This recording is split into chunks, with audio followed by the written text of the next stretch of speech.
Musa Azan Zungu, mbunge wa jimbo la Ilala. Mbele yako hapa ni waheshimiwa wabunge. Tunafahamu umegombea nafasi ya kuwa spika wa bunge la Jamhuri ya Muungano kutoka Chama cha Mapinduzi. Unapewa dakika zisizozidi 3 za kutoa maelezo, na endapo itawapendeza waheshimiwa wabunge wanaweza kukuuliza maswali yasiyozidi 3. Karibu sana. Asante sana Mheshimiwa Mwenyekiti. Awali ya yote kwanza nimshukuru Mwenyezi Mungu mwingi wa rehema kuniwezesha kusimama hapa mbele yenu ninyi kwenye bunge hili tukufu. Mimi naitwa Musa Azan Zungu, mitihani ya kugombea nafasi ya ubunge, kugombea nafasi ya spika kwenye bunge hili la Jamhuri ya Muungano wa Tanzania. Awali ya yote kwanza nimshukuru chama changu cha Mapinduzi chini ya mwenyekiti Daktari Samia Suluhu Hassan kwa kupendekeza jina langu kwenda kwenye caucus ya chama, na niwashukuru wajumbe wa Chama cha Mapinduzi kwenye caucus kwa kumteua mimi kuja kuwakilisha katika bunge hili kama spika. Moja ya ajenda zangu kuu, Mheshimiwa Mwenyekiti, wajumbe, ni kuliunganisha bunge hili la wananchi la watu kwa maslahi mapana ya watu, ikishirikiana na serikali na mhimili wa mahakama, ili tuwe taifa moja, taifa la amani, taifa ambalo linataka maendeleo na ustawi wao. Serikali chini ya Mheshimiwa Rais Samia kwa unyenyekevu mkubwa wametoa dira ya taifa ya 2025-2050. Dira hii inataka isimamiwe vizuri na bunge hili kuisaidia serikali malengo yake ya ustawi wa jamii kwenye afya, miundombinu, elimu na amani na ulinzi wa taifa letu iweze kutekelezwa.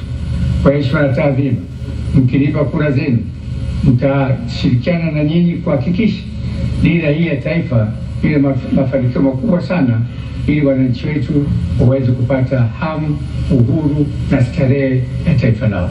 Kwa heshima na taadhima, naomba kura zenu.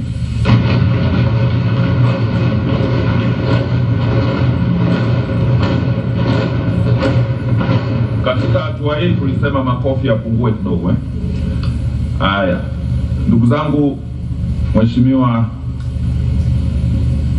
Musa Azan Zungu amemaliza kujieleza. Kama kuna maswali, Mheshimiwa mbunge, Mheshimiwa Ado.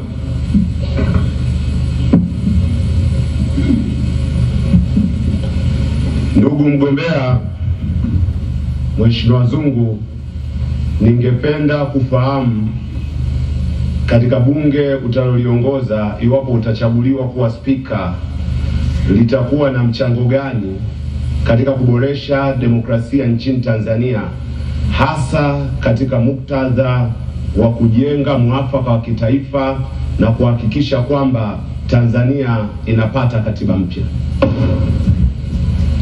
Mheshimiwa Mwenyekiti, nafurahi sana kwa swali zuri sana la Mheshimiwa Ado.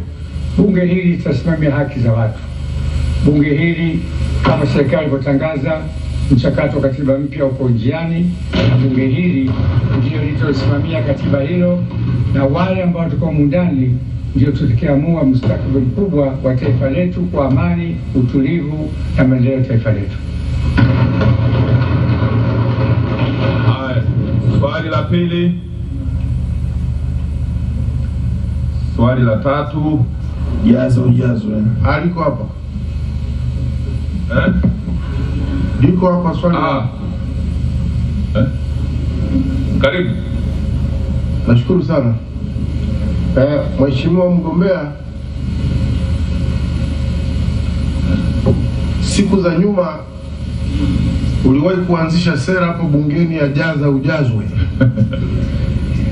Sasa nilikuwa nataka nikuulize, katika bunge hili la 13, sera hiyo ya jaza ujazwe unaioanisha vipi na dira ya maendeleo ya taifa ambayo umetuambia kwamba utaisimamia kikamilifu? Mheshimiwa Zungu, hilo swali haliko kwenye ilani, haliko kwenye dira, lakini kama unapenda kujibu unaweza kujibu. Mheshimiwa Mwenyekiti, majukumu ya spika ndani ya bunge hili yameainishwa kwenye kanuni ya toleo jipya la mwaka 2025 kanuni ya 4. Na haya ndio kwa mwongozo wangu kwenye bunge hili.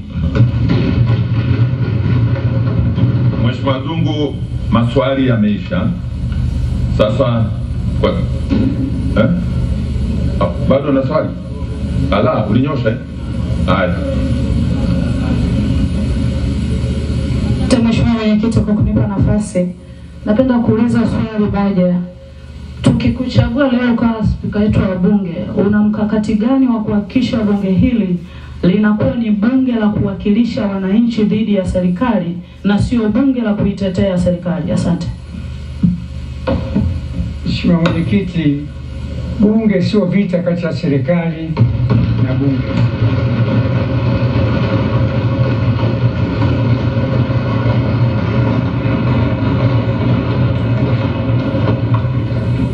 Pamoja kwa spika anatakiwa neutral, lakini wabunge ni wasaidie. Kazi yetu sisi kuleta kero, shida za wananchi wetu kwenye taifa letu. Hakuna ugomvi wa bunge na serikali wala bunge na mahakama. Lengo letu kubwa ni kufanya kazi kwa maslahi ya wananchi, si maslahi yetu sisi. Tuwatizame wananchi wetu kwanza, na wananchi wetu tutawatizama kwa dira hii mpya ambayo ilitolewa na serikali ya Daktari Samia Suluhu Hassan ili kwa jijumuishi kuitunga dira hii na itafikia wananchi wetu. Asante sana. Sasa kwa sababu wewe ni mbunge wa Ilala, unaruhusiwa kukaa ndani kwa sababu utapiga kura. Asante.